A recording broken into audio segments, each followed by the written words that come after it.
Në natën më të ftohtë të dimrit, një nën e dëshpëruar mban 2 foshnja. Nëpër rrugicat e akullta të qytetit. Kur gjithçka duke e humbur, një gjest i pafajshëm i një fëmije hap derën që askush tjetër nuk donte ta hapte. Dhe është aty, midis ngrohtësisë së një restoranti dhe të ftohtit të rrugës, që fillon një histori shpëtimi, lidhjesh dhe dashurie të papritur. Nëse ju intereson kjo histori, mos harroni të abonoheni në kanalin ton dhe të na tregoni nga cili qytet po na shikoni. Vazhdojmë. Premtoj se kjo do të jetë historia më e mirë që do të dëgjoni në jetën tuaj. Nata e janarit në Tiranë erdhi me një të ftohtë që askush nuk e priste. Era therse fshikullonte rrugët e bllokut me një egërsi të heshtur dhe të paktët kalimtarë që ende ecnin nëpër trotuare shpejtonin hapat, duke kërkuar stre në ngrohtësinë e shtëpive të tyre. Vitrinat e ndriçuara të dyqaneve luksoze binin në kontrast me qiellin e errët dhe të rënd, duke paralajmëruar një nga netët më të ftohta të dimrit. Mirela ecte pa një drejtim të caktuar, me 2 vajzat e saj të shtrënguara pas gjoksit. Jona dhe Sara, binjaket e saj vetëm 4 muajshe, ishin mbështjell me batanie që tashmë nuk ngronin më asgjë. Me çdo hap, Mirela ndjente këmbët t'i dridheshin, jo vetëm nga i ftohti që depërtonte përmes palltosë hollë e të grisur, por nga pesha e dëshpërimit që mbante mbi supe. Kishte orë të tëra që ende i rrugëve, duke shkuar nga një stresë në tjetrën, nga një kishë në tjetrën, duke lypur për një vend ku të kalonte natën me vajzat e saj. Të gjitha ishin plodh. Të gjithë ja kishin kthyer shpinën. E reja 23 vjeçare dukej shumë më e vjetër atë natë. Fytyra e saj ishte e shenjuar nga lodhja, nga sytë e futur thellë, nga shpreha e dikujt që nuk dinte më çfarë të priste nga jeta. Flokët gështenjë, dikur gjithmonë të krejur mirë, ishin të shpupuritur dhe të lagur nga bora që kishte nisur të binte në flokë të hollë. Duart i kishte të mavjosura nga i ftohti, por nuk i lëshonte nga vajzat e saj as për një sekondë. Jona qante lehtë, një eqar e dobët që të thyente zemrën. Sara ishte tepër e qetë, rrezikshëm e qetë, dhe Mirela shihte buzët e saj të kaltra me një tmerr që i therte shpirtin. Kështu kishte qenë për 3 javë. 3 javë që kur i zoti i shtëpisë e kishte nxjerrë jashtë nga dhoma e vogël që merrte me qira në periferi, duke pretenduar vonesë në pagesë. 3 javë duke fjetur ku të mundte, duke lypur ushqim, duke u dëbuar nga vendet publike, duke marrë vështrime neverie dhe përbuzjeje. Mirela ende e mbante mend gruan që i bërtiti në stacionin e autobusit, duke e quajtur të papërgjegjshme që bënte fëmijë që nuk mund t'i rriste. Mbante mend rojen e sigurisë që e shtyu jashtë një qendre tregtare, duke i thënë se njerëz si ajo largonin klientët. Mbante mend çdo derë të mbyllur, çdo vështrim që e gjykonte pa ja njohur historinë. Ajo nuk ishte e papërgjegjshme. Ajo nuk ishte dembele. Ajo ishte thjesht dikush që jeta e kishte shtypur në një mënyrë kaq brutale sa dukej se nuk kishte më rrugë kthimi. Mirela kishte pasur një punë më parë. Punonte si asistente administrative në një studio të vogël kontabiliteti. Rroga ishte e vogël, por mjaftonte për të paguar qiran dhe për të blerë ushqim. Por kur zbuloi se ishte shtatzën me binjake, pronari i studios e pushoi nga puna, duke pretenduar se nuk do të ishte më produktive. Ajo u përpoq ta hidhte në gjyq, por nuk kishte para për avokat, dhe koha kaloi, dhe foshnjat lindën, dhe parat mbaruan, dhe qiraja u vonua, dhe ajo e gjeti veten në rrugë. Baba i vajzave? Ai ishte zhdukur sapo mori vesh për shtatzënin. Një burr i martuar, një burr që premtoi se do të linte gruan, një burr që gënjeu në çdo fjalë që tha. Mirela kishte qenë naive, kishte besuar, ishte dashuruar me dikë që donte vetëm ta përdorte. Kur ai u zhduk, ajo u përpoq ta gjente, por ai ndërroi numrin, e bllokoi kudo, e fshiu nga jeta e tij sikur të mos kishte ekzistuar kurrë. Dhe Mirela e gjeti veten vetëm, shtatzën, pa punë, pa familje ku të mbështetej. Nëna e saj ishte ndarë nga jeta vite më parë, e marrë nga një sëmundje që konsumoi gjithçka që kishin. Baba i saj nuk kishte qenë kurrë i pranishëm. Nuk kishte vëllezër e motra, nuk kishte xhaxhallar e teze, nuk kishte askën. Ishte vetëm në botë dhe tani kishte 2 jetë që vareshin prej saj, 2 jetë që i donte më shumë se gjithçka, por që nuk arrinte t'i mbronte nga i ftohti që po i konsumonte atë natë. Mirela ndaloi para një restoranti elegant.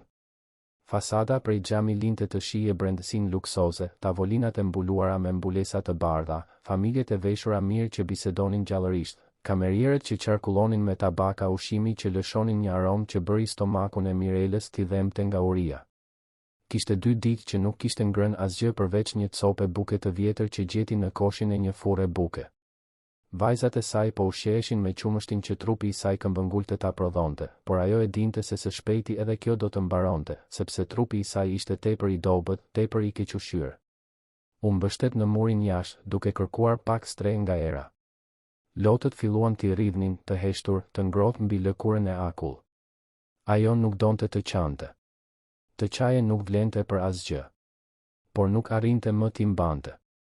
Shikoj Sarën që vazhdonte të ishte tmerrësisht e qetë dhe ndiu një terror të thellë ta pushtonte. Po sikur ajo të mos duronte? Po sikur i ftohti t'ia merrte vajzat para se të agonte? Brenda në restorant, ulur pranë dritares, një vajzë 6 vjeçare vëzhgonte rrugën me kureshtje. Era ishte një fëmijë me sy të mëdhenj e shprehjes, me flokë biond të lidhur bisht, e veshur me një pallto roz shumë të ngrohtë.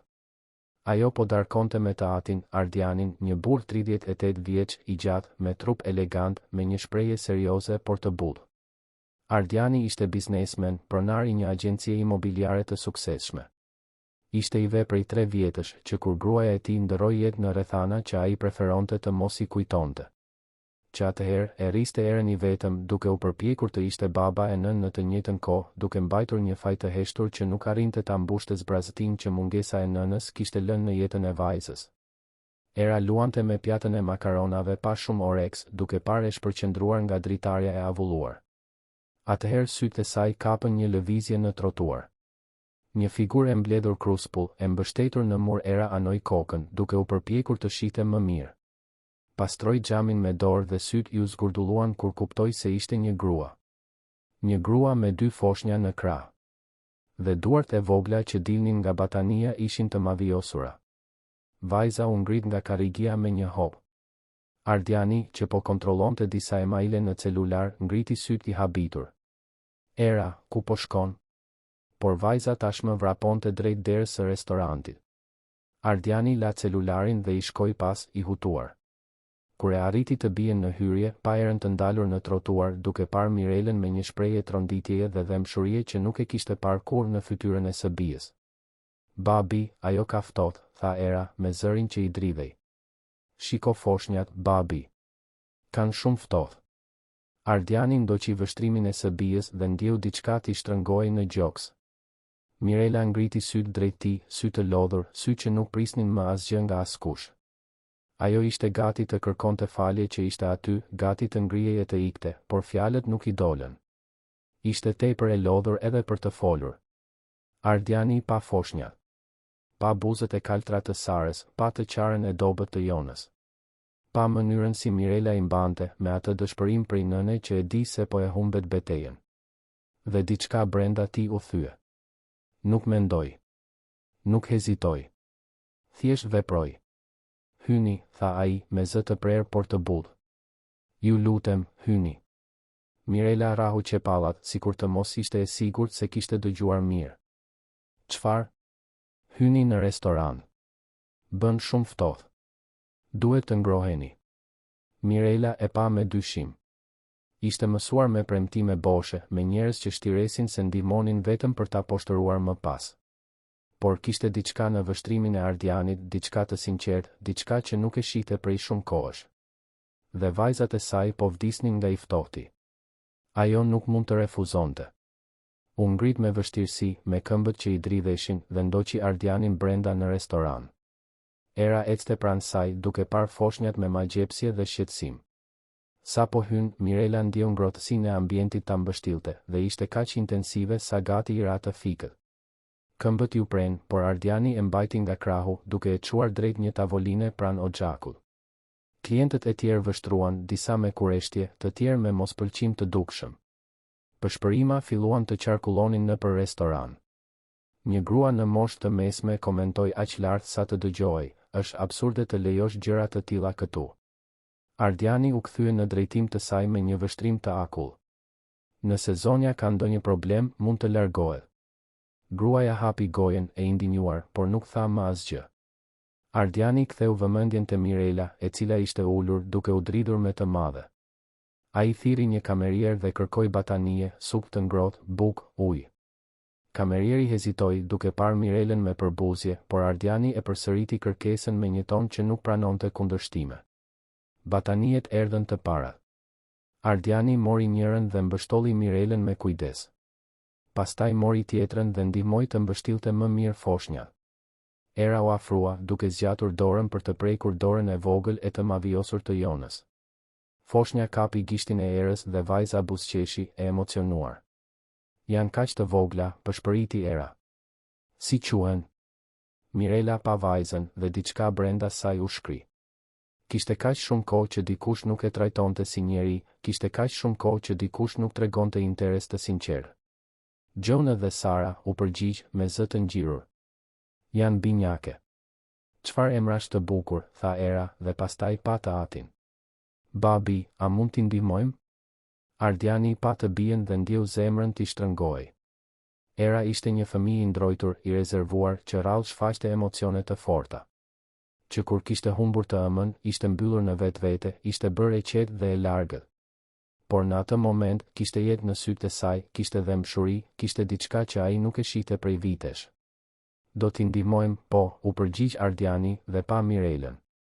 Si quheni? Mirela. Mirela, unë jam Ardiani dhe kjo është vajza ime, Era. Do të qëndroni këtu sa të jetë e nevojshme. Do të sigurohemi që vajzat tuaja të jenë mirë. Mirela ndjeu lotët të ktheheshin, por këtë herë ishin lotë ndryshe. Nuk ishin lotë dëshpërimi, por të diçkaje që ajo nuk dinte më si ta quante. Lehtësim? Mirënjohje? Shpresë?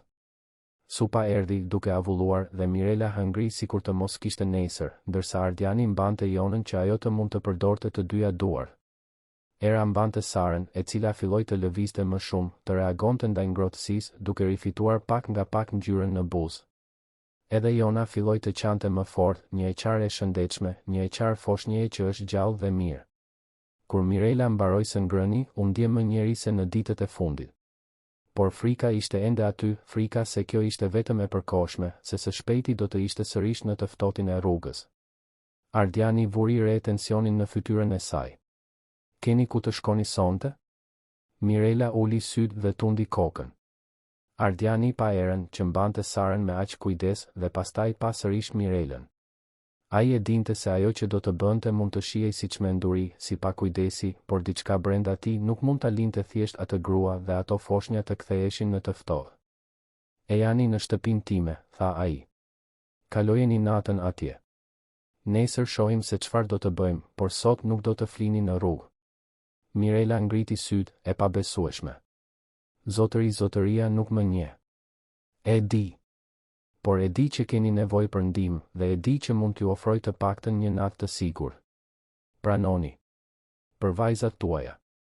Mirela pa Jonën dhe Sarën që tani ishin më të qeta, më të ngrohta. Pa Erën që i buzëqeshte me atë ëmbëlsi fëminore. Pa Ardianin që kishte një vështrim të prerë dhe të ndershëm. Dhe për herë të parë pas shumë kohësh i lejoi vetes të besonte. Në rregull, përshpëriti. Faleminderit. Rruga deri në shtëpinë e Ardianit ishte e heshtur. Mirela ishte në sediljen e pasme të makinës duke mbajtur binjaket, ndërsa Era kthehej vazhdimisht për t'i parë, e magjepsur. Ardiani ngiste makinën në heshtje, por mendja i vlonte. Çfarë po bënte? Po çonte një të huaj në shtëpinë e tij? Por kur shite nga pasqyra dhe shite Mirelën duke mbajtur vajzat me atë dashuri të dëshpëruar, e dinte se kishte bërë zgjedhjen e duhur. Shtëpia e Ardianit ndodhej në një kompleks rezidencial të qetë pranë liçenit artificial. Ishte një shtëpi e madhe, e mirë mbajtur, por që gjithmonë dukej tepër e zbrazët vetëm për 2 persona. Kur hyn, Mirela mbeti e mahnitur nga bukuria dhe komoditeti i vendit. Gjithçka ishte e pastër, e rregullt, mikpritse. Ardiani e çoi në një dhomë miq në katin e parë. Ishte një dhomë e thjeshtë por komode, me një krevat të madh, një banjo private dhe një krevat fëmijësh që ai e kishte ruajtur që kur Era ishte foshnjë. Mund të qëndroni këtu, tha Ardiani. Do të sjell disa rroba të pastra për ju dhe pelena për vajzat. Ka peshqir në banjo. Mund të bëni një dush të ngrohtë nëse doni. Mirela pa përreth, ende pa besuar se kjo po ndodhte. Ardiani doli nga dhoma dhe ajo mbeti vetëm me vajzat.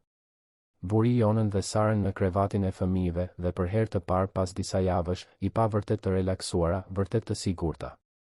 Foshnjat filluan të mbyllnin sytë, të raskapitura. Mirela hyri në banjo dhe pa veten në pasqyrë. Gati nuk e njohu. Fytyra e dobët, sytë e futur thellë, pamja e dikujt që kishte kaluar një ferë. Hapi dushin dhe la ujin e ngrohtë të binte mbi trupin e saj, duke larë jo vetëm papastërtinë, por edhe pak nga dhimbja që mbante. Qau nën dush, qau gjithçka që kishte mbajtur, qau për lehtësimin e të diturit se, të paktën për një natë, vajzat e saj do të ishin të sigurta. Kur doli nga banja, gjeti rroba të pastra mbi krevat. U vesh dhe u shtri pranë krevatit të fëmijëve, duke vëzhguar vajzat që flinin. Dhe për herë të parë pas shumë kohësh, edhe ajo fjeti. Fjeti thellë, pa frikë, pa dëshpërim. Thjesht fjeti. Në dhomën e ndenjes, Ardiani dhe Era bisedonin me zë të ulët. Babi, ajo është shumë e trishtuar, tha Era. Pse është kaq e trishtuar? Sepse jeta nuk është gjithmonë e lehtë për të gjithë, bija ime. Ndonjëherë gjërat shkojnë keq dhe njerëzit kanë nevojë për ndihmë. A do të qëndroj me ne? Ardiani hezitoi. Nuk e di, Era. Por do ta ndihmojmë me çfarë të mundemi. Era tundi kokën, mendueshëm. Më pëlqeu ajo. Dhe foshnjat gjithashtu. Ardiani buzëqeshi dhe i puthi ballin së bijës. Edhe mua, vogëlushe. Edhe mua. Atë natë, ndërsa Bora vazhdonte të binte jashtë, brenda asaj shtëpie kishte një paqe të pazakonur. Ardiani qëndroi zgjuar deri vonë, duke menduar për atë që kishte bërë, duke pyetur veten nëse kishte qenë i pakujdesshëm, por në të njëjtën kohë duke ndjerë se kishte bërë gjën e duhur. Kishte diçka te ajo grua që e preku thellë. Ndoshta ishte dëshpërimi në sytë e saj, ose ndoshta ishte mënyra si i mbante vajzat, me atë dashuri të pakushtëzuar edhe në mes të kaosit. Ai nuk e dinte. Dinte vetëm se nuk mund ta injoronte thjesht. Të nesërmen në mëngjes, Mirela u zgjua e trembur për një moment duke harruar ku ishte. U ngrit shpejt dhe pa krevatin e fëmijëve, ku Jona dhe Sara flinin të qeta. Mori frym thellë, e lehtësuar. Pa përreth dhe realiteti i asaj që kishte ndodhur natën e kaluar ju kthye. Ajo ishte në shtëpinë e një të huaj. Një të huaj që e ndihmoi pa kërkuar asgjë në këmbim. U ndje e pambrojtur, e ekspozuar, por edhe pafundësisht mirënjohëse. Doli nga dhoma me kujdes, duke ndjekur aromën e kafes që vinte nga kuzhina. Ardiani ishte atje, duke përgatitur mëngjesin, ndërsa Era vizatonte në tavolinë. Mirë mëngjes, tha Ardiani, duke buzëqeshur. Fjetët mirë? Po, u përgjigj Mirela, ende e ndrojtur. Faleminderit. Për gjithçka. Nuk ka pse të falënderosh. Ulu. Do të bëj petulla. Mirela u ul në tavolinë dhe Era ju afrua menjëherë, duke i treguar vizatimin që po bënte. Ishte një vizatim i 4 personave dhe 2 foshnjave, të gjithë të kapur për dore. Këta jemi ne, shpjegoi Era, krenare. Mirela ndjeu zemrën t'i shtrëngoi. Nuk dinte çfarë të thoshte. Nuk dinte si ta përpunonte kaq shumë mirësi pas kaq shumë vuajtjesh. Ardiani shërbeu mëngjesin dhe ata hëngrën së bashku, duke biseduar për gjëra të thjeshta. Era tregonte për shkollën, për kukullat e saj të preferuara, për dëshirën që kishte për të pasur vëllezër e motra. Mirela dëgjonte, duke buzëqeshur her pas here, por ende e rezervuar, ende me frikën për t'u hapur shumë. Kur mbaruan, Ardiani e ftoi Mirelën të bisedonin në dhomën e ndenjes. Era mbeti duke par televizor, duke u dhënë privatësi. Mirela, tha Ardiani, serioz por i butë. Dua t'ju ndihmoj. Por duhet të di pak më shumë për situatën tuaj. Keni familje? Miq? Mirela tundi kokën. Jo. Nuk kam askën. Po baba i vajzave? Mirela ndjeu një zemërim të ngrihej, por e gëlltiti. Ai u zhduk kur mori vesh që isha 7 zën. Është një burr i martuar. Isha idiote që i besova. Ardiani tundi kokën, pa e gjykuar. Dhe keni punuar? Kam punuar. Më pushuan nga puna kur zbuluan se isha 7 zën. U përpoqa të gjeja një punë tjetër, por askush nuk punson një grua 7 zën me binjake. Dhe pasi lindën, u bë e pamundur. Nuk kisha me këti lija, nuk kisha para për çerdhe. Dhe si përfunduat në rrugë? I zoti i shtëpisë më nxori jashtë sepse vonova qiran. U përpoqa të kërkoja ndihmë në institucionet publike, por ka aq shumë burokraci, aq shumë vonesa. Shkova në streza, por janë të gjitha plot. Dhe pastaj përfundova në rrugë. Ardiani qëndroi në heshtje për një moment duke përpunuar gjithçka. Dëgjo, Mirela. E di që kjo mund të duket e çuditshme, por kam një propozim. Qëndro këtu për disa ditë, ndërsa merr veten, ndërsa vajzat bëhen mirë. Pastaj shohim se çfarë do të bëjmë. Mund të ndihmoj të kërkosh punë, të rregullosh dokumentet, çfarëdo që të duhet. Mirela e pa me sytë e përlotur. Pse po e bëni këtë për mua? Ardiani buzëqeshi, paksa i trishtuar. Sepse një ditë dikush bëri diçka të ngjashme për mua. Kur gruaja ime u sëmur, një zonjë që mezi e njihnim na ndihmoi në një mënyrë që nuk do ta harroj kurrë. Ajo nuk kishte asnjë arsye, por ndihmoi. Dhe i premtova vetes se nëse një ditë do të mund ta ktheja këtë mirësi në botë, do ta bëja. Mendoj se kjo ditë erdhi. Mirela nuk arriti t'i mbante lotët. Përqafoi Ardianin duke qarë, duke përshpëritur falënderime mes dënesave. Dhe Ardiani thjesht e mbajti, duke e lënë të shfrynte gjithçka që kishte mbajtur brenda. Era u shfaq në derë, pas skenën dhe vrapoi të përqafonte edhe Mirelën. Dhe aty, në atë përqafim, diçka filloi të formohej. Diçka e brisht, por e vërtetë. Një lidhje që do të ndryshonte jetën e tyre përgjithmonë. Ditët që pasuan ishin një përzierje zbulimesh dhe përshtatjesh. Mirela, e cila fillimisht mendoi të qëndronte vetëm një natë, përfundoi duke qëndruar një javë, pastaj 2. Ardiani këmbënguli, duke thënë se ajo duhej të merrte veten, se foshnjat kishin nevojë për stabilitet. Dhe Mirela, edhe pse me frikën se mos bëhej barë, pranoi të qëndronte edhe pak. Rutina në shtëpi filloi të formohej natyrshëm. Mirela zgjoi herët bashkë me binjaket dhe shpejt era shfaqej në dhomë, duke dashur të shite foshnjat, të luante me to, të ndihmonte për të ndërruar pelenat. Vajza ishte plotësisht e magjepsur me Jonën dhe Sarën dhe kalonte orë të tëra duke vëzhguar çdo lëvizje të vogël, çdo buzëqeshje, çdo gjest. Ishte sikur ato foshnja të kishin zgjuar diçka të fjetur te era, një gëzim që Ardiani nuk e shitete e bia që kur ishte ndarë nga jeta e ëma. Ardiani, nga ana tjetër, vëzhgonte gjithçka me një përzierje kënaqësie dhe shqetësimi. Kënaqësi që shite erën kaq të lumtur, kaq të gjallë. Shqetësim sepse e dinte që ajo situatë nuk mund të zgjaste për gjithmonë. Mirela do të duhej të ndiqte jetën e saj, të gjente një vend të saj, të rindërtohej. Por ai nuk nxitonte ta përshpejtonte këtë. Kishte diçka ngushëlluese në të pasurit e asaj pranie femërore në shtëpi, atë gumëzhim jete që sillnin foshnjat, atë buzëqeshje të ndrojtur të Mirelës kur ai kthehej nga puna.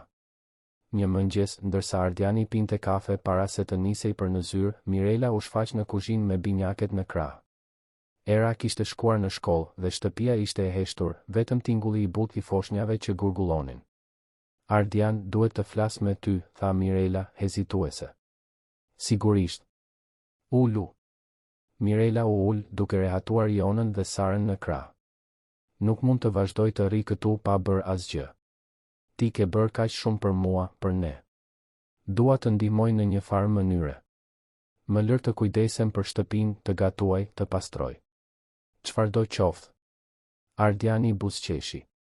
Mirela, nuk ke nevojë. Kam nevojë, po, e ndërpreu ajo me vendosmëri. Kam nevojë të ndiej se po kontribuoj me diçka. Të lutem. Ardiani e pa dhe vuri re vendosmërinë në ata sy. Mirela nuk po kërkonte lëmosh. Po kërkonte dinjitet. Në rregull, ra dakord ai.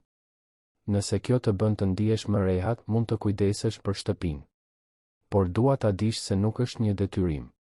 Ti je këtu sepse unë dua që të jesh, jo sepse kam nevojë për një shërbëtore. E di, u përgjigj Mirela, duke buzëqeshur për herë të parë që kur kishte ardhur. Dhe të falenderoj për këtë. Por kam nevojë të ndihem e dobishme. Dhe kështu filloi një dinamik e re. Mirela mori përsipër kujdesin e shtëpisë me një përkushtim mbresëlënës. Zgjoi herët, përgatiste mëngjesin, rregullonte dhomat, lante rrobat, gatuante.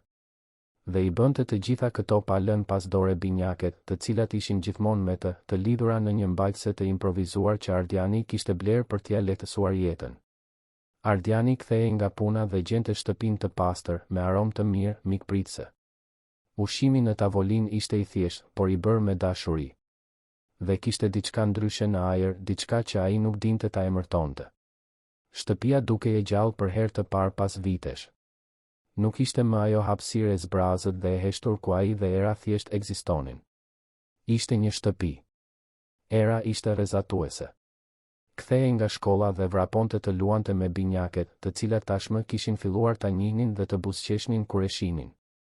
Vajza krijoi një rutinë të sajën, çdo pasdite, pasi bënte detyrat e shtëpisë, ulej në tapetin e dhomës së ndenjes me Jonën dhe Sarën, u fliste, u këndonte këngë fëmijësh që kishte mësuar në shkollë, u tregonte lodra. Mirela e vëzhgonte atë sken me zemrën e shtrënguar.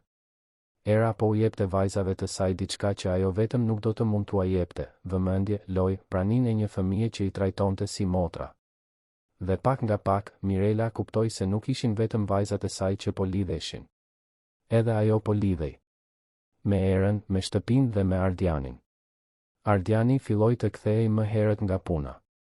Thoshte se ishte sepse donte të kalonte më shumë kohë me Erën, por thellë e dinte se ishte sepse donte të ishte aty, në atë shtëpi që tani kishte jetë. Ai dhe Mirela filluan të bisedonin më shumë, gjatë darkave, pasi Era shkonte të flinte. Biseda për gjithçka dhe asgjë. Për fëmijërinë e secilit, për ëndrat e vjetra, për zhgënjimet dhe shpresat. Ishte në një nga këto net që Mirela më në fund tregoi historinë e saj të plotë. Tregoi për nënën që e rriti vetëm, duke punuar ditë e natë për t'i dhënë më të mirën që mundej. Tregoi për baban e munguar, që kur nuk deshi të dinte për të. Tregoi se si kishte qenë gjithmonë një nxënëse e përkushtuar, se si ëndërronte të bënte fakultetin e administrimit, por nuk pati para. Tregoi për punën që e gjeti me shumë mund, se si u përkushtua, se si besoi se më në fund po ndërtonte diçka. Dhe pastaj tregoi për të Gentin. Një burr simpatik, 10 vjet më i madh, që punonte në të njëjtën kompani. Ai ishte i martuar, por tha se martesa kishte marrë fund, se ishte vetëm çështje kohe deri në divorc. Mirela, naive dhe e dashuruar, besoi. Ata filluan një lidhje të fshehtë, plot premtime dhe plane për të ardhmen. Genti thoshte se e donte, se do të ishin bashkë, se do të ndërtonin një familje. Kur Mirela zbuloi se ishte shtatzën, ishte e frikësuar por edhe shpresëplodh. Mendoi se kjo do t'i përshpejtonte planet e tyre. Por kur i tregoi Gentit, pa burrin që donte të shndërrohej në një të huaj të ftohtë dhe mizor. Ai i tha se kishte qenë e pakujdesshme, se problemi ishte i saj, se ai nuk do ta linte gruan për shkak të kësaj. I ofroi para që ta zgjidhte problemin, siç e quajti ai. Por Mirela refuzoi. Nuk do të hiqte dorë nga ato jetë. Dhe Genti u zhduk. Më keq akoma, ai bëri që ta pushonin nga puna. Shpiku histori për të, tha se ishte e paqëndrueshme, se kishte tentuar ta shantazhonte. Dhe Mirela e gjeti veten vetëm, shtatzën, e pa punë dhe e shkatëruar emocionalisht. Kur zbuloi se ishin binjake, dëshpërimi u rrit. Si do të kujdesej për 2 foshnja vetëm? Por nuk kishte zgjidhje. Shiti gjithçka me vlerë që kishte për të paguar vizitat dhe lindjen. Gjeti një dhomë të vogël në një konvikt në periferi. Dhe kur Jona dhe Sara lindën, Mirela ndjeu një dashuri kaq të pamas sa gati e mbyti. Ato 2 vajza ishin gjithçka që kishte në botë. Por parat mbaruan shpejt. U përpoq të shiste ëmbëlsira në rrugë, por ishte e vështirë me 2 foshnja të vogla. Fqinjet ankoheshin për të qarat e vajzave. I zoti i shtëpis ishte i paduruar. Dhe pastaj erdhi dëbimi. Mirela e mbaroi historinë me lot që i rridhnin në përfaqe. Ardiani e dëgjonte në heshtje dhe ndjente një zemërim të thellë për atë burr që i kishte shkatëruar jetën. Por ndjente edhe një admirim të pamas për atë grua që kishte kaluar kaq shumë dhe ende ishte në këmbë, ende luftonte për vajzat e saj. Ti je shumë e fortë, Mirela, tha Ardiani me sinqeritet. Më e fortë se ç'mendon. Nuk ndihem e fortë, u përgjigj ajo, duke fshirë lotët. Ndihem e lodhur. E raskapitur. Forca nuk është të mos lodhesh kurrë. Është të vazhdosh edhe kur je i raskapitur. Dhe ti vazhdove. Për to. Mirela pa Ardianin dhe ndjeu diçka të çuditshme në gjoks. Ai burr ishte ndryshe nga kushto që kishte njohur. Ai nuk e gjykonte. Nuk e fajsonte. Thjesht e shihte me të vërtetë. Po ti? Pyeti Mirela. Edhe ti ke një histori. Era më tha se nëna e saj është ndarë nga jeta. Si ndodhi? Ardiani pshërtiu, sikur ajo pyetje t'i shkaktonte dhimbje fizike. Ndodhi para 3 vjetësh. Një aksident me makinë. Anila, gruaja ime, po kthehej nga një vizitë mjekësore. Një shofer i dehur kaloi me të kuqe dhe u përplas me makinën e saj. Ajo nuk mbijetoi. Mirela ndjeu lotët të ktheheshin. Më vjen shumë keq. Edhe mua. Era ishte vetëm 3 vjeçe. Ajo mezi e mban mend të ëmën, gjë që në një farë mënyre është një lehtësim, por është edhe shumë e trishtueshme. Unë përpiqem të jem gjithçka për të, por e di që nuk mjafton. Një fëmijë ka nevojë për një nën. Ti po bën më të mirën. Era është një vajzë e mrekullueshme. Kjo është merita jote. Ardiani buzëqeshi me trishtim. Faleminderit. Por e vërteta është se ndihem fajtor gjatë gjithë kohës. Fajtor që nuk i kushtova më shumë vëmendje kohës që kishim. Fajtor që nuk arrit ta mbush zbrazëtinë që la ajo. Fajtor që jam gjithmonë në punë dhe e lë erën me dado. Nuk mund ta fajsosh veten për gjëra që nuk i kontrollon. Kështu thonë të gjithë. Por nuk është kaq e thjeshtë. Ata që ndruan në heshtje për një kohë, secili i humbur në mendimet e veta, por duke ndarë atë moment cenueshmërie. E di, tha Ardiani, pas pak. Që kur ke ardhur ti, shtëpia ka ndryshuar. Era ka ndryshuar. Ajo është më e lumtur, më e gjallë. Dhe unë edhe unë. Mirela ndjeu fytyrën ti nxehej. Unë thjesht po përpiqem të kthej pak nga ajo që ke bërë për mua. Nuk është vetëm kjo. Ti solle diçka që mungonte këtu. Jetë. Ngrohtësi. Një kuptim. Mirela nuk diti çfarë të përgjigjej. Pa duar, nervoze. Ardiani vuri re sikletin e saj dhe ndryshoi temë. Nesër do të çoj të rregullosh disa dokumente. Duhet të shohim situatën tënde të punës, të regjistrojmë vajzat, të marrësh ndihmat që të takojnë. Ardian, ti ke bërë tashmë shumë. Dhe do të bëj më shumë. Sepse dua. Sepse më bën mirë të ndihmoj. Më lër ta bëj këtë, të lutem. Mirela tundi kokën, e emocionuar. Nuk e dinte si do t'ja shpërblente gjithë këtë një ditë, por e dinte se ishte mirënjohëse. Thellësisht mirënjohëse. Në javët në vijim, Ardiani e mbajti premtimin. E çoi Mirelën në institucione të ndryshme publike, e ndihmoi të merrte dokumente, të bënte kërkesa për ndihmë sociale. Ishte një proces burokratik dhe i lodhshëm, por Ardiani ishte gjithmonë aty, i duruar, i gatshëm, duke i përkthyer gjuhën e ndërlikuar të formularëve, duke e udhëzuar se çfarë të bënte. Mirela zbuloi se kishte të drejtën e një ndihme nga shteti, nuk ishte shumë, por ishte diçka. Gjithashtu arriti t'i regjistronte Jonën dhe Sarën në një çerdhe publike që do të hapte vende pas 2 muajsh. Pak nga pak, pjesët filluan të viheshin në vend.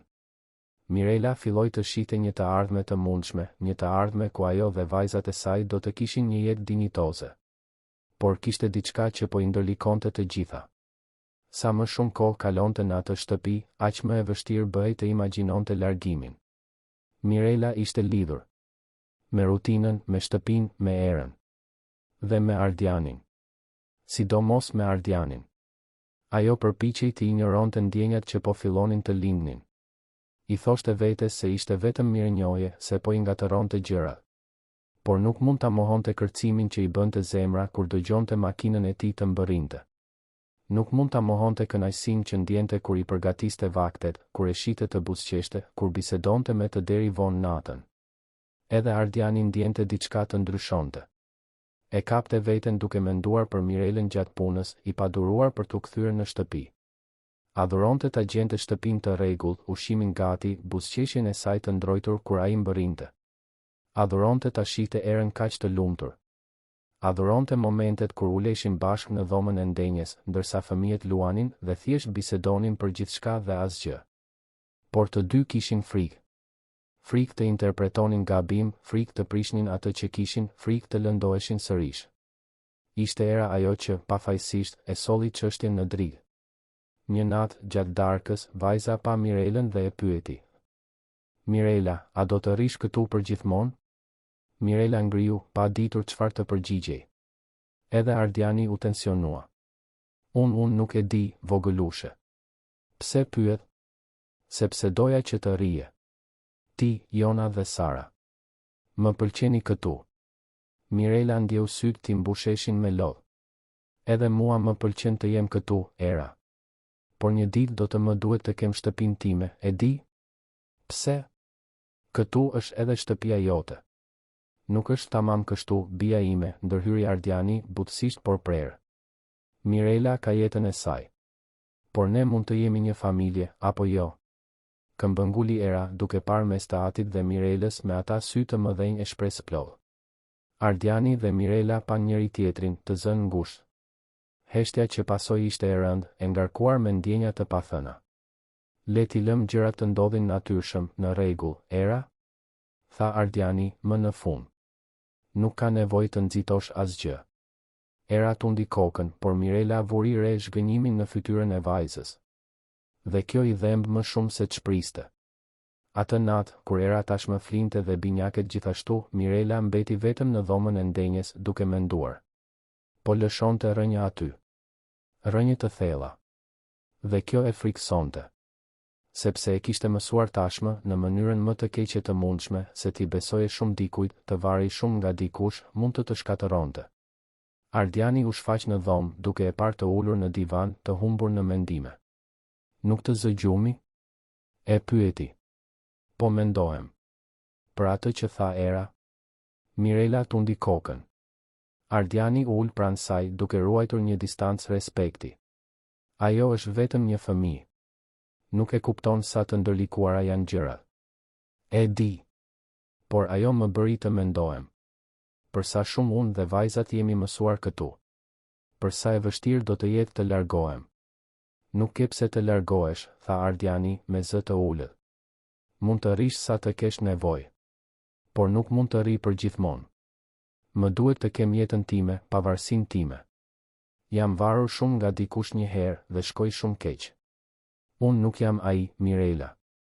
Mirela pa Ardianin dhe pa sinqeritetin në sytë e tij. E di. Ti je krejtësisht ndryshe. Por kam frikë. Frikë të mësohem shumë, të lidhem shumë dhe pastaj të humbas gjithçka sërish. E kuptoj. Por duhet të besosh se jo të gjithë do të lëndojnë. Se ka njerëz të mirë në botë. Si ti. Ardiani buzëqeshi. Po përpiqem të jem. Mirela ndjeu një dëshirë gati të papërmbajtshme për t'i prekur fytyrën, për ta falënderuar për gjithçka në një mënyrë që fjalët nuk mund ta shprehnin. Por u përmbaj. Ishte shumë herët. Shumë e rrezikshme. Faleminderit, Ardian. Për gjithçka. Ti më shpëtove jetën. Shpëtove jetën e vajzave të mia. Nuk isha vetëm unë. Ishte edhe Era. Ajo të pa e para. Ajo më bëri të ndaloj. Atëherë e falenderoj edhe atë. Çdo ditë. Ata qëndruan aty, ulur pranë njëri tjetrit, në një heshtje komode, secili duke u marrë me ndjenjat e veta, por bashkë në atë moment. Në ditët që pasuan, diçka ndryshoi mes tyre. Nuk ishte asgjë e qartë, asgjë e dukshme. Por kishte një tension në ajër, një ndërgjegjësim i ri për njëri tjetrin. Mirela e kapte veten duke vëzhguar Ardianin kur ai nuk po shite. Ardiani e kapte veten duke menduar për Mirelën në mënyra që e linin të hutuar dhe fajtor. Një pasdite, ndërsa Mirela paloste rroba në lavanderi, Ardiani u kthye në shtëpi më herët. Ai e gjeti duke kënduar me zë të ulët ndërsa punonte, Jona flinte në krevatin portativ pranë, Sara në krah. Skena ishte kaq natyrshëm shtëpiake, kaq ngushëlluese, sa Ardiani mbeti në derë, thjesht duke vëzhguar. Mirela vuri re praninë e tij dhe u kthye, e trembur. Ardian. Erdhe herët. Arrita të dalë më herët sot. Mendova të kaloja më shumë kohë me ju. Mirela buzëqeshi, duke ndjerë zemrën t'i rritë shpejt. Era do të gëzohet shumë. Po ti? Ti gëzohesh? Pyetja e kapi Mirelën në befasi. Kishte diçka në tonin e Ardianit, diçka ndryshe. Unë po. Sigurisht që po. Ardiani u afrua dhe Mirela ndjeu ajrin të bëhej më i dendur. Mirela, duhet të them diçka. Çfarë? Unë nuk e di nëse është momenti i duhur për këtë. Ndoshta është shumë herët, ose ndoshta po i interpretoj të gjitha gabim. Por duhet të jem i sinqert. Mirela ndjeu zemrën t'i rrite si e çmendur. I sinqert për çfarë? Për atë që po ndjej. Për mënyrën si ke ndryshuar gjithçka që kur ke ardhur këtu. Për mënyrën si e kap veten duke menduar për ty gjatë gjithë kohës, si shtëpia duket e zbrazët kur ti del, si unë. Ai ndaloi, sikur të kishte frikë të vazhdonte. Mirela ishte e paralizuar, mezi merrte frym. Si unë po bie në dashuri me ty, përfundoi Ardiani, më në fund duke thënë me zë të lartë atë që ndjente për javësh. Mirela ndjeu lotët t'i buronin. Nuk ishin lot trishtimi, por të një emocioni kaq të fortë sa nuk i zinte brenda. Ardian, unë. Nuk ke nevojë të thuash asgjë tani, e ndërpreu ai me delikatesë. E di që është e ndërlikuar. E di që ke kaluar shumë. Nuk dua të bëj presion. Thjesht doja ta dije. Por unë dua të them diçka, këmbënguli Mirela me zërin që i dridhej. Edhe unë ndjej diçka. E ndjej prej disa kohësh. Por kam kaq shumë frikë, Ardian. Kaq shumë frikë të dorëzohem sërish dhe të përfundoj e shkatëruar. Unë kur nuk do të shkatëroj, Mirela. Të betohem. Si mund të jem e sigurt? Nuk mundesh. Askush nuk mund të jetë i sigurt për asgjë. Por mund t'i besosh asaj që sheh. Asaj që ndjen. Asaj që kemi ndërtuar këtu së bashku. Mirela e pa atë burr që ishte shfaqur në jetën e saj si një mrekulli dhe i lejoi vetes për herë të parë të besonte se ndoshta mund të kishte një fund të lumtur. Ngadalë, Ardiani zgjati dorën dhe Mirela e kapi. Ishte një gjest i thjeshtë, por i ngarkuar me kuptim. Një gjest që thoshte, jam këtu. Më beso. Dhe Mirela, kundër të gjitha frikrave të saj, vendosi të besonte. Ditët që pasuan atë bisedë ishin të çuditshme dhe njëkohësisht të mrekullueshme. Mirela dhe Ardiani nuk folën më për ndjenjat, por kishte një ndërgjegjësim të ri mes tyre, një afërsi që nuk ekzistonte më parë. Gjestet e vogla fituan kuptime të reja. Një prekje e rastësishme duarsh kur kalonin kripën. Një vështrim që zgjaste një sekond më shumë. Një buzëqeshje që vinte e ngarkuar me gjëra të pathëna. Era e vuri re ndryshimin dhe u gëzua edhe më shumë. Vajza filloi ta thërriste Mirelën miri me atë intimitet natyral të fëmijëve. Dhe Mirela ndjente zemrën t'i shkrinte sa herë që e dëgjonte. Edhe Jona e Sara po rriteshin më të forta, më të shëndetshme dhe tashmë i njihnin të gjithë përreth. I buzëqeshnin Ardianit kur ai kthehej nga puna, gurgullonin tinguj të gëzueshëm kur era afrohej. Por jo gjithçka ishte lule. Sa më shumë Mirela ndjej si në shtëpinë e saj aty, aq më shumë rritej brenda saj një frikë paralizuese. Frika se kjo ishte shumë e mirë për të qenë e vërtetë. Frika se në çdo moment gjithçka do të shembej. Kjo frikë e konsumonte, veçanërisht natën vonë, kur zgjohej dhe qëndronte duke parë vajzat që flinin, duke menduar për gjithçka që kishte për të humbur. Ardiani vuri re se Mirela ishte më e heshtur, më e largët. Ajo ende kujdesej për shtëpinë me përkushtim, ende përgatiste vaktet, ende buzëqeshte. Por kishte diçka ndryshe, një hije që nuk ishte aty më parë. Një pasdite, pasi la erën në shkollë, Ardiani u kthye në shtëpi më herët, duke shpresuar të bisedonte me Mirelën. E gjeti të ulur në kopsht, me binjaket që luanin në një batanie pranë saj. Ajo po shite në boshllëk, e humbur në mendime. Mund të ulem? Pyeti Ardiani, duke u afruar. Mirela tundi kokën, duke u përpjekur të buzëqeshte, por pa shumë sukses. Ardiani u ul pranë saj, duke vëzhguar Jonën dhe Sarën që përpiqeshin të kapnin një arush pelushi. Je mirë? E pyeti ai me kujdes. Jam. Mirela, nuk ke nevojë të më gënjesh. Ajo pshërtiu, duke e ditur se nuk do të mund t'ia fshite Ardianit për shumë kohë. Kam frikë. Frikë nga çfarë? Nga e gjithë kjo.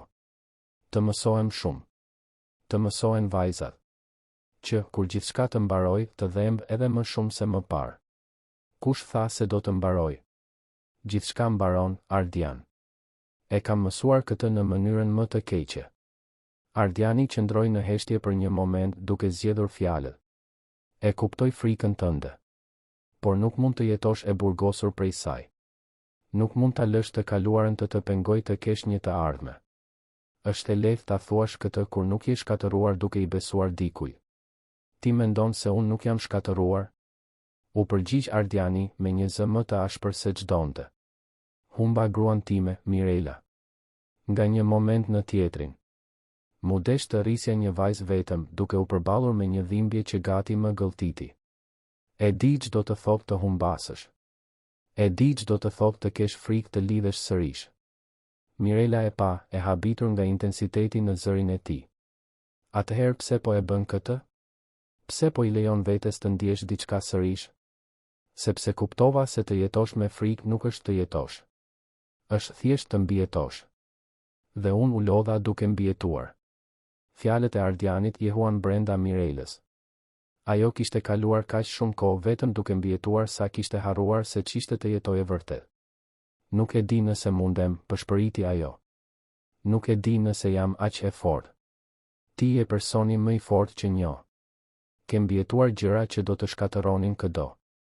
Dhe je këtu, ende në këmbë, ende duke luftuar për vajzat e tua. Kjo është forcë, Mirela. Po sikur të rrëzohem. Po sikur të mos e duroj dot një zhgënjim tjetër. Atëherë unë do të jem këtu për të ngritur. Ashtu siç do të ishe ti për mua nëse do të rrëzohesha unë. Mirela ndjeu lotët t'i rridhnin. Ardiani zgjati dorën dhe ia fshiu lotët nga fytyra me delikatesë. Më beso, Mirela. Të lutem. Dhe Mirela, kundër të gjitha instinkteve të saj të vetëmbrojtjes, vendosi të provonte. Në rregull, tha ajo, me zërin që i dridhej. Do të përpiqem të besoj. Ardiani buzëqeshi dhe e tërhoqi në një përqafim.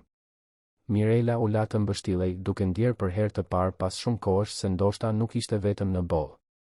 Por universi, si gjithmonë, kishte plane të tjera. Javën pasardhëse, ndërsa Ardiani ishte në punë, Mirela mori një telefonat të papritur. Ishte nga punonjësja sociale që kishte ndjekur rastin e saj në institucionet publike.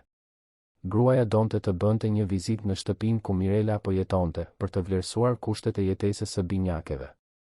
Mirela ndjeu panikun ta pushtonte. Një vizitë nga punonjësja sociale. Kjo mund të nënkuptonte shumë gjëra, dhe asnjëra prej tyre nuk dukeje mirë. Po sikur të mendonin se ajo nuk ishte një nënë e përshtatshme? Po sikur të mendonin se situata në të cilën jetonte ishte e papërshtatshme? Po sikur të përpiqeshin t'ia merrnin vajzat? Frika që ishte vënë në gjumë u kthye me forcë të plotë.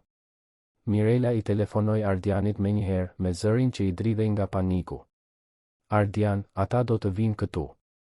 Punonjësja sociale. Do të vlerësojnë situatën. Ardian, po sikur të mi marrin vajzat? Po sikur të mendojnë se nuk jam një nënë e mirë? Qetësohu, Mirela. Merr frymë. Askush nuk do t'i marrë vajzat e tua. Ti je një nënë e mrekullueshme.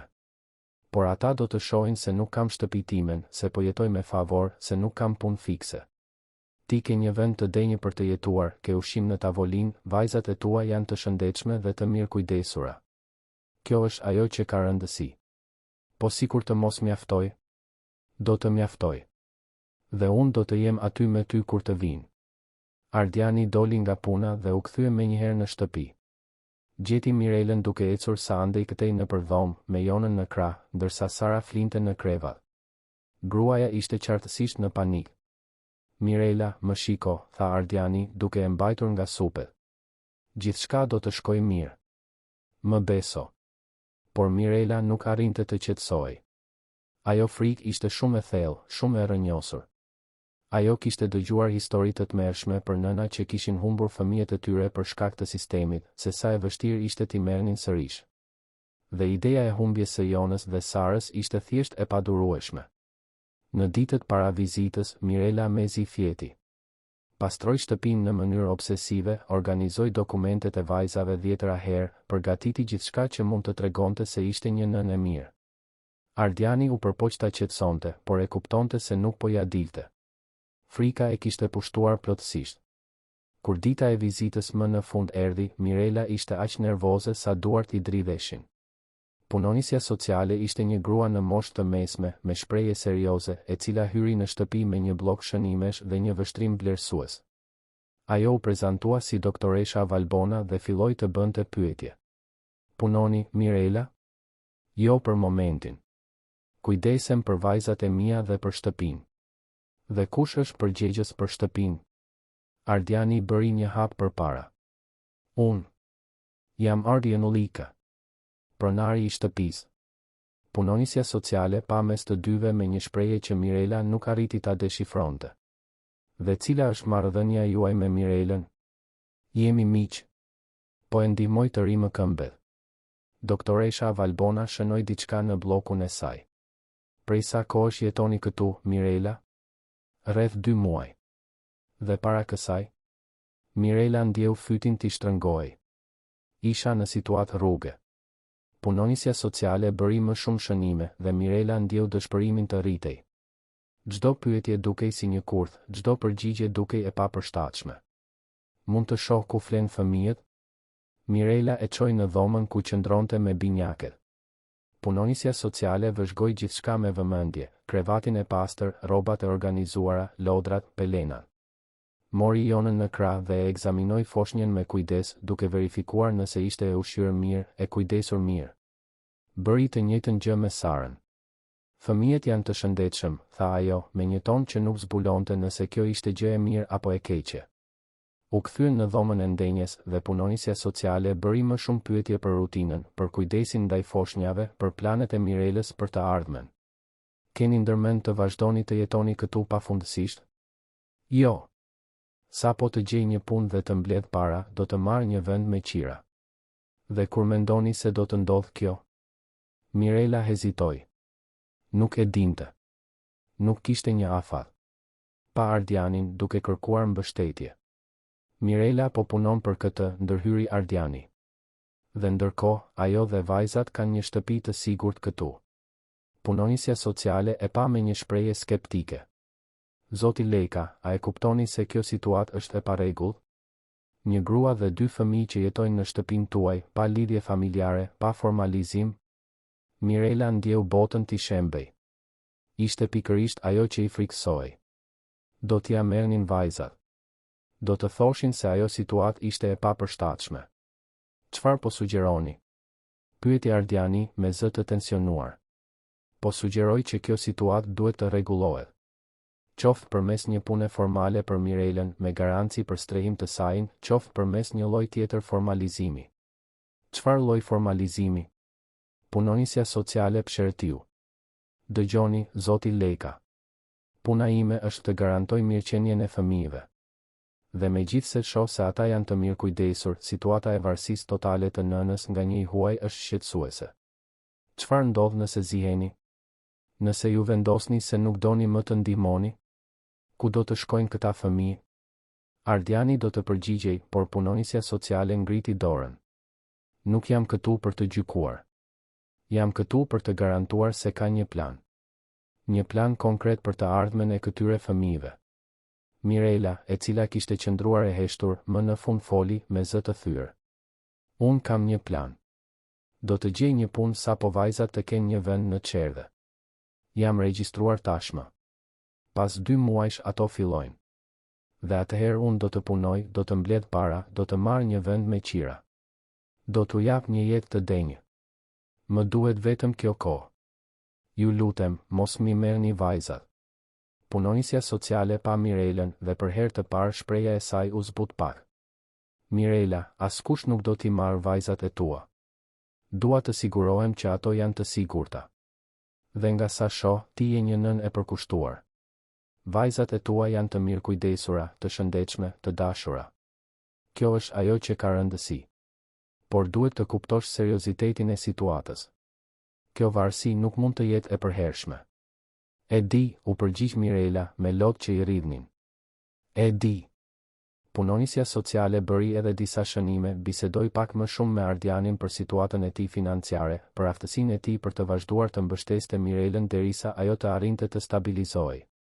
Ardiani ishte i prerë kur tha se kishte mundësi të plot dhe synim të plot për të vazhduar të ndihmonte. Në fund, punonisja sociale tha se do të përgatiste një raport dhe se do të kthehej pas 2 muajsh për një vlerësim të ri. tha se shpresonte që deri atëherë Mirela të ishte tashmë e punësuar ose me një plan më konkret pavarësie. Kur ajo doli, Mirela u shemb në divan duke u dridhur. Ardiani u ul pranë saj dhe e përqafoi. Gjithçka është në rregull. Ajo nuk do t'i marrë vajzat. Por mundet. Nëse nuk gjej një punë, nëse nuk arrit të stabilizohem, ajo mund t'i marrë vajzat e mia. Nuk do të arrim deri aty. Do të sigurohemi që të mos arrim. Por Mirela ishte e pangushëllueshme. Ajo vizit kishte rizgjuar të gjitha frikërat e saj, të gjitha traumat e saj. Ajo ndihej e pafuqishme, e pambrojtur në mëshirën e një sistemi që mund t'ia shkatëronte jetën me një të rënd të lapsit. Në ditët në vijim, Mirela u bë e fiksuar për të gjetur një punë. Zgjoi herët sapo Ardiani nisej dhe kalonte orë të tëra në kompjuter duke kërkuar vende pune, duke dërguar CV. Por ishte e vështirë.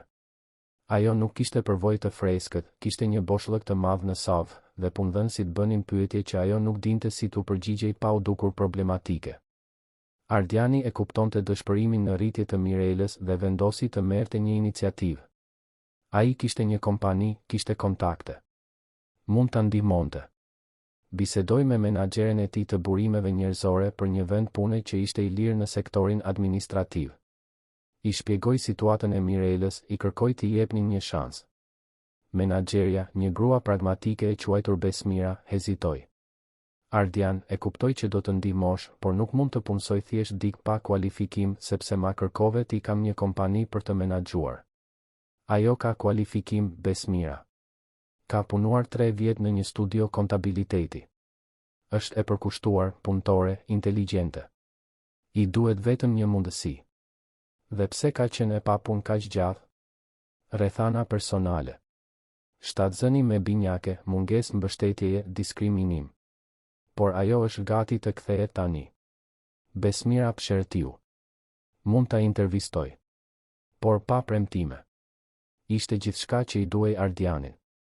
U kthye në shtëpi dhe i tregoi Mirelës për mundësinë. Ajo u nda mes shpresës dhe frikës. Ardian, nuk dua që të përdorësh ndikimin tënd për të më gjetur një punë.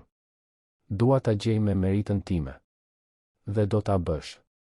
Besmira do të intervistoj siç interviston çdo kandidat. Nëse të punson, do të jetë sepse e meriton. Por të gjithë do ta dinë se e kam marrë vetëm për shkakun tënd. E çfarë pastaj? E rëndësishme është që ti të kesh shansin të tregosh vlerën tënde. Pas kësaj, askush nuk do ta vërë në dyshim. Mirela pranoi, nervoze por shpresëplot. Intervista u caktua për javën pasardhëse. Mirela u përgatit sikur më parë për asgjë.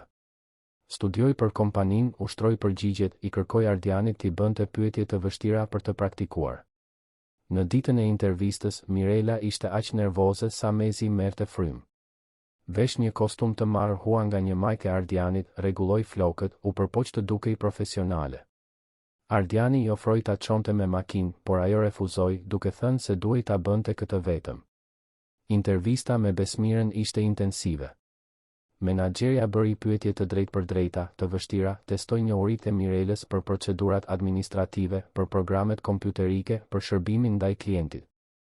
Mirela i u përgjigj të gjithave me ndershmëri, duke pranuar kur nuk dinte diçka, por duke treguar gatishmëri për të mësuar. Në fund, Besmira tha se do ta analizonte dhe do të jepte një përgjigje pas disa ditësh. Mirela doli nga aty pa e ditur nëse kishte shkuar mirë apo keq.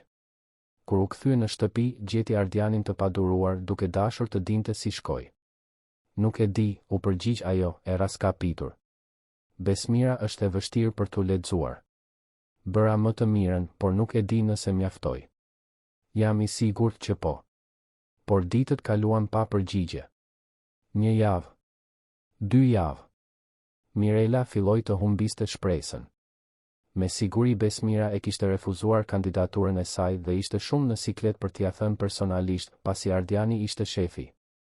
Atëherë, në një pasdite të zakonshme, Mirela mori një telefonat. Ishte Besmira. Mirela, këtu Besmira, nga agjencia e Ardianit. Më fal për vonesën në përgjigje. Kemi pasur disa të papritura këtu. Por doja të thoja se na ke lënë mbresa në intervistë.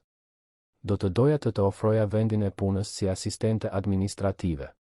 paga fillestare do të ishte 70.000 lekë me sigurime, kupona ushqimi dhe sigurim shëndetësor. Je e interesuar? Mirela mezi arriti të përgjigjej nga emocioni i madh. Po, jam e interesuar. Shkëlqyeshëm. Mund të fillosh të hënën? Mundem. Kur mbylli telefonin, Mirela filloi të qante. Por ishin lot gëzimi, lehtësimi, shprese. Ja kishte dalë. Me meritën e saj. Kishte një shans për të rifilluar. Ardiani mbërriti në shtëpi dhe gjeti Mirelën rrezatuese, duke mbajtur Jonën dhe Sarën duke kërcyer në përdhom. Ja dola, Ardian. E mora punën. Ardiani e kapi në një përqafim duke u rrotulluar me të. E dija që do t'ja dilje. Era mbërriti nga shkolla dhe ju bashkua festës, pa e kuptuar mirë se çfarë po ndodhte, por e lumtur që i shihte të gjithë të lumtur. Atë natë, për herë të parë pas shumë kohësh, Mirela fjeti e qetë. Kishte një punë. Kishte shpresë. Kishte një të ardhme të mundshme. Dhe kishte ata njerëz të mrekullueshëm pranë saj që kishin besuar tek ajo kur as ajo vetë nuk besonte. Por thellë në mendjen e saj, një shqetësim filloi të rritej. Me një punë, ajo mund të merrte një vend me qira. Dhe nëse mund të merrte një vend me qira, duhej të largohej nga ajo shtëpi. Ishte ajo që kishte thënë punonisja sociale. Ishte ajo që i kishte premtuar vetes. Pavarësi. Por sa më shumë mendonte për t'u larguar, aq më shumë i dhemte. Sepse ajo shtëpi ishte bërë shtëpia e saj. Ata njerëz ishin bërë familja e saj. Dhe ideja për t'u larguar prej tyre ishte gati e padurueshme. Edhe Ardiani mendonte për këtë. E dinte se Mirela së shpejti do të kishte mundësi të ndiqte jetën e saj. Dhe ideja për ta parë të largohej i dhemte më shumë se ç'e imagjinonte. Ishte mësuar me praninë e saj. Me buzëqeshjen e saj. Me jetën që ajo solli në atë shtëpi. Të dy e dinin se një vendim duhej marrë. Por asnjëri prej tyre nuk kishte guxim të fliste për këtë ende. Kështu që thjesht jetonin çdo ditë, duke shtyrë të pashmangshmen, duke u përpjekur të shijonin çdo moment para se gjithçka të ndryshonte. Ditët e para të Mirelës në punën e re ishin sfiduese. Ajo duhej të rimsonte shumë gjëra, të përditësohej me sisteme që nuk i njihte, të përballej me kolegë që e shihnin me kurreshtje dhe, ndonjëherë, me një fije dyshimi. Në fund të fundit, të gjithë e dinin se ishte punësuar me rekomandim të shefit. Por Mirela ishte e vendosur të tregonte vlerën e saj. Mbërrinte herët, largohej vonë, i përkushtohej çdo detyre me një intensitet që mahniti edhe besmirën. Menaxherja, e cila fillimisht kishte hezituar ta punësonte Mirelën, shpejt kuptoi se kishte bërë zgjedhjen e duhur. Mirela ishte e shpejtë, efikase, nuk ankohej kurrë, gjithmonë ofrohej të ndihmonte. Brenda pak javësh, ishte bërë një pjesë thelbësore e ekipit. Ardiani vëzhgonte gjithçka me krenari. Shihte Mirelën të rritej, të lulëzonte, të rifitonte besimin në vetvete. Dhe sa më shumë rritej ajo, aq më e bukur bëhej. Nuk ishte vetëm pamja fizike, megjithse ishte dukshëm më e shëndetshme, me fytyrën e kuqëremtë, sytë që i shkëlqenin. Ishte diçka më e thellë. Ishte mënyra si buzëqeshte tani, me lumturi të sinqertë. Ishte mënyra si mbante kokën lart. Ishte dinjiteti që kishte rifituar. Por me këtë pavarësi të sapo fituar erdhi edhe një tension. Mirela filloi të fliste për kërkimin e një apartamenti. Tha se tashmë po kursente para, se pas disa muajsh do të kishte mjaftueshëm për qiran dhe garancin. Tha se nuk mund të vazhdonte të abuzonte me mirësinë e Ardianit përgjithmonë. Sa herë që e përmendte këtë, Ardiani ndjente një shtrëngim në gjoks. Por nuk dinte si t'i thoshte se nuk donte që ajo të largohej. Nuk donte t'i bënte presion, nuk donte që ajo të ndihej e detyruar të qëndronte. Kështu që thjesht i thoshte se nuk kishte pse të nxitonte, se mund të qëndronte sa të kishte nevojë. Era, megjithatë, nuk i kishte këto ndrojtje të rriturve. Kur dëgjoi Mirelën të fliste për t'u shpërngulur, vajza qau me dënesë. Por pse? Pse do të ikni? Pyeti mes lotësh. Mendova se tani ishim një familje. Jemi, e dashur, u përpoq t'i shpjegonte Mirela me zemrën e thyrë. Por unë duhet të kem shtëpinë time. Për mua dhe për vajzat. Por këtu është shtëpia jote. Unë dua që ju të rrini. Ardianit ju desh të ngushëllonte të bien, t'i shpjegonte se ndonjëherë njerëzit duhet të ndjekin rrugët e tyre, edhe kur ne nuk duam që ata të largohen. Por fjalët i dilnin të zbrazta, sepse as ai vet nuk u besonte. Atë natë, pasi era më në fund fjeti, e raskapitur nga të qarat, Ardiani mbeti në dhomën e ndenjes, i humbur në mendime. Mirela u shfaq, gjithashtu e pa aftë për të fjetur. Më fal, tha ajo, duke u ulur pranë tij. Nuk doja ta mërzisja Erën. Ti nuk bëre asgjë gabim. Ajo thjesht po sillet si fëmijë. As unë nuk dua të iki, rrëfeu Mirela me zë të ulët. Por duhet. Pse? Sepse nuk mund të varem nga ty për gjithmonë. Sepse duhet të ndërtoj diçka që është e imja. Sepse nëse nuk e bëj tani, nuk do ta bëj kurrë, dhe do të mbetem e bllokuar në një varësi që nuk është e shëndetshme për asnjërin prej nesh. Ardiani e pa, dhe pa vendosmërinë në ata sy. Po sikur të mos jetë varësi? Po sikur të jetë diçka më shumë? Mirela ndjeu zemrën t'i rritë shpejt. Çfarë do të thuash? Mirela, në muajt e fundit, kjo shtëpi është transformuar. Nuk është më ai vendi i zbrazët dhe i trishtuar që ishte më parë. Është një shtëpi. Dhe është një shtëpi sepse ti je këtu. Sepse vajzat e tua janë këtu. Sepse Era është e lumtur për herë të parë pas vitesh. Sepse unë jam i lumtur për herë të parë pas vitesh. Ardian. Më lër të mbaroj. E di që ke nevojë për pavarësi. E di që duhet t'i aprovosh vetes se ja del dhe ti tashmë e ke provuar. E more punën. Por i më këmbesh. Je e fortë. Por të kesh pavarësi nuk do të thotë të duhet të largohesh. Nuk do të thotë të duhet të largohesh nga ata që do. Nga ata që dua? Ardiani i kapi duart duke e parë thellë në sy. Të dua, Mirela. Kam rënë në dashuri me ty me forcën tënde, me përkushtimin tënd ndaj vajzave, me buzëqeshjen tënde, me mënyrën si e transformove jetën tonë. Dhe e di që edhe ti ndjen diçka. E di që nuk është vetëm mirënjohje. E di që është më shumë. Mirela ndjeu lotët t'i rridhnin. Sepse ai kishte të drejtë. Ishte më shumë. Shumë më shumë. Ajo ishte dashuruar me Ardianin. Me mirësinë e tij, me mënyrën si i trajtonte vajzat e saj sikur të ishin të tijat, me mënyrën si e shihte, sikur ajo të ishte personi më i rëndësishëm në botë. Të dua, përshpëriti ajo. Kam kaq frikë ta pranoj, por të dua. Ardiani buzëqeshi, i emocionuar, dhe i afshiu lotët nga fytyra me delikatesë. Atëherë mos ik. Rri këtu. Jo si një majk, jo si dikush që është kalimthi. Por si pjesë e kësaj familjeje. Si gruaja që dua të kem pranë. Po sikur të shkoj keq? Po sikur të lëndohemi? Po sikur të shkoj mirë? Po sikur të jemi të lumtur? Jeta nuk vjen me garanci, Mirela. Por vjen me zgjedhje. Dhe unë të zgjedh ty, zgjedh të provoj. Zgjedh të besoj se mund të ndërtojmë diçka të bukur së bashku. Mirela e pa, dhe për herë të parë pas shumë kohësh, i lejoi vetes të besonte në funde të lumtura. Edhe unë të zgjedh ty, tha ajo, dhe më në fund, pas muajsh tensionit të pasgjidhur, ata u puthën. Një puthje e ngarkuar me ndjenja të ndrydhura, me frikëra të tejkaluara, me shpresa të ri për të rira. Kur u ndan, po buzëqeshnin me lot në sy, por ishin lot lumturie. Por ka ende një problem, tha Mirela. Punonisja sociale. Ajo tha se situata duhej rregulluar. Se unë duhej të kisha pavarësi. Atëherë do ta rregullojmë. Do ta bëjmë siç duhet. Jo kuturu, jo me nxitim. Por kur të jemi gati, kur të jetë momenti i duhur, mund ta formalizojmë këtë. Mund të martohemi. Ti, unë, Era, Jona dhe Sara. Një familje e vërtetë. Mirela ndjeu zemrën t'i shpërthente nga emocioni. Martesë. Familje. Gjëra që kishte hequr dorë së ëndërruari prej shumë kohësh. Po më kërkon të martohemi? Ende jo. Dua ta bëj siç duhet në momentin e duhur. Por po them se kjo është ajo që dua. Ty pranë meje. Për gjithmonë. Dhe Mirela, më në fund, i lejoi vetes të ëndërronte sërish.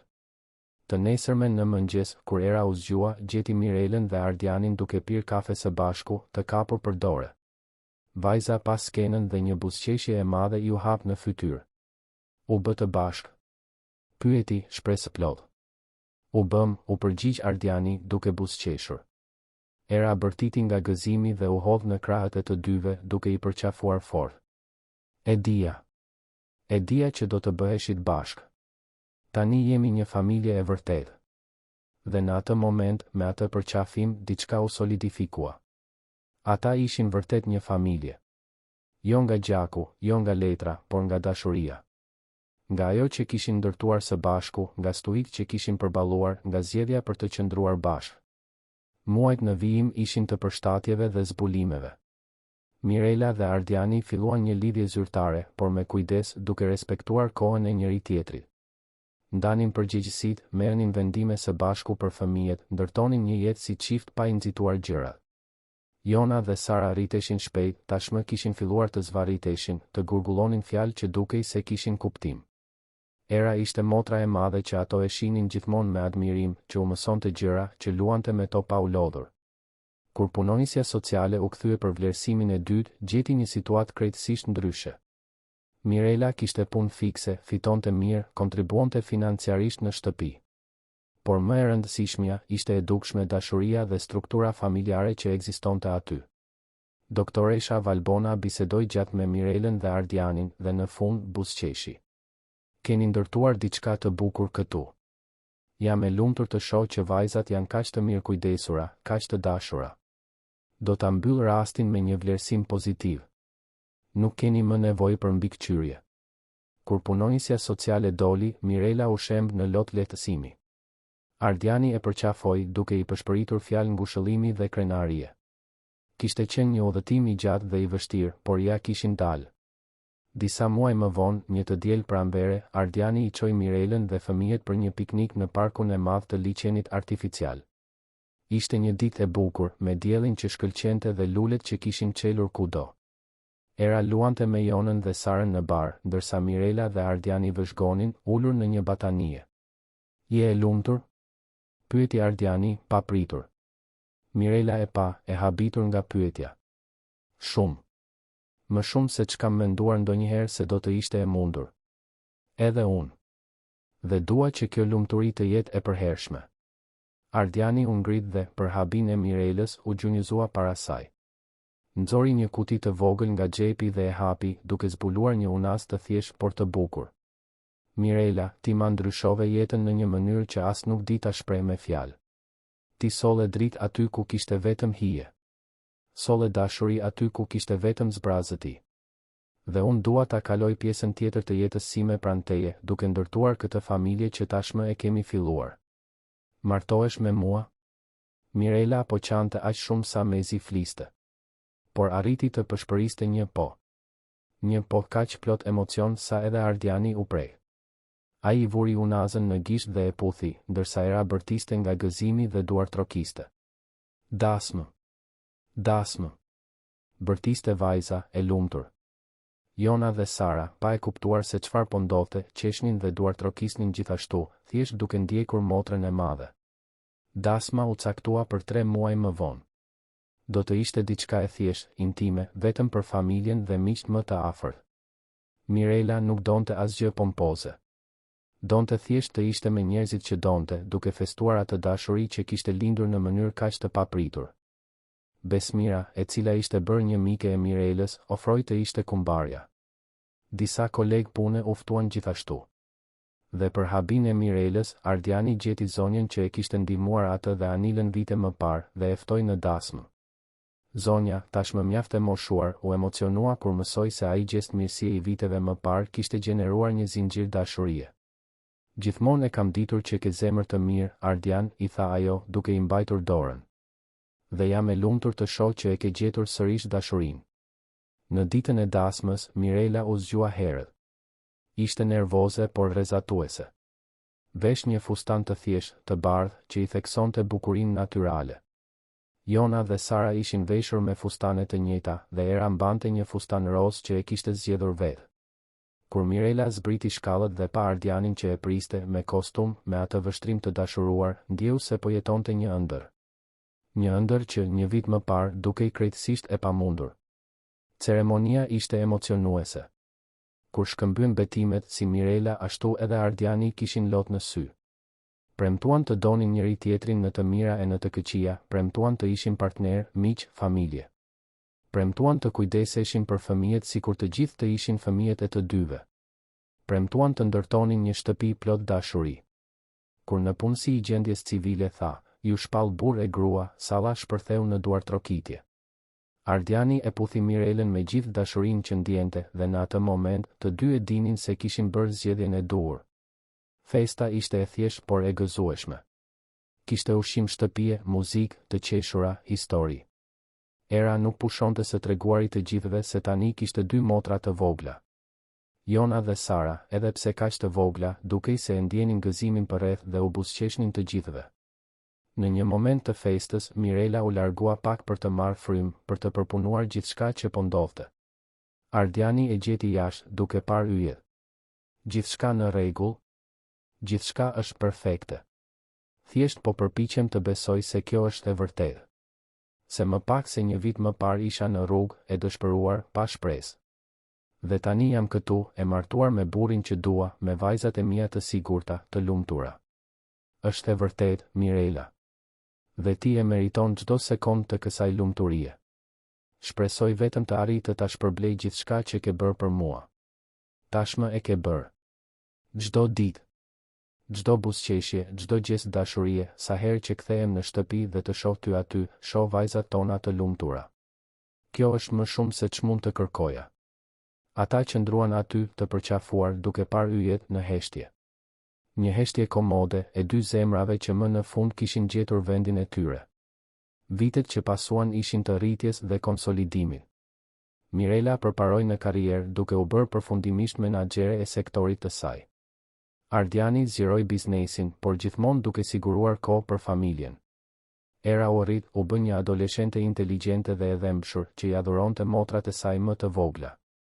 Jona dhe Sara u zhvilluan në vajza kurioztare dhe të dashura, që e shihnin Ardianin si baba dhe Erën si motër që kur mbanin mend veten. Shtëpia pranë liçenit u mbush me jetë, me zhurmë, me dashuri. Pati festa ditëlindjesh, mbarime shkolle, zënka të vogla dhe pajtime të mëdha. Pati net pa gjumë me fëmijë të sëmurë dhe mëngjese dembele të së dielës. Pati arritje të festuara dhe dështime të ngushëlluara. Pati gjithçka që e bën një familje të jetë një familje. Mirela nuk e harroi kurrë nga vinte. Përfundimisht, ajo dhe Ardiani filluan të ndihmonin gra të tjera në situata të ngjashme me atë që kishte jetuar ajo. Krijuan një organizatë të vogël që ofronte strehim të përkohshëm, ndihmë për të gjetur punë dhe mbështetje emocionale për nënat beqare në vështirësi. Ishte mënyra e Mirelës për të kthyer mirësinë që kishte marrë, për të përcjellë më tej dashurinë që i kishte transformuar jetën. Një natë, shumë vite pas atij takimi fatal në Borë, Mirela dhe Ardiani ishin ulur në kopsht, duke vëzhguar vajzat që luanin.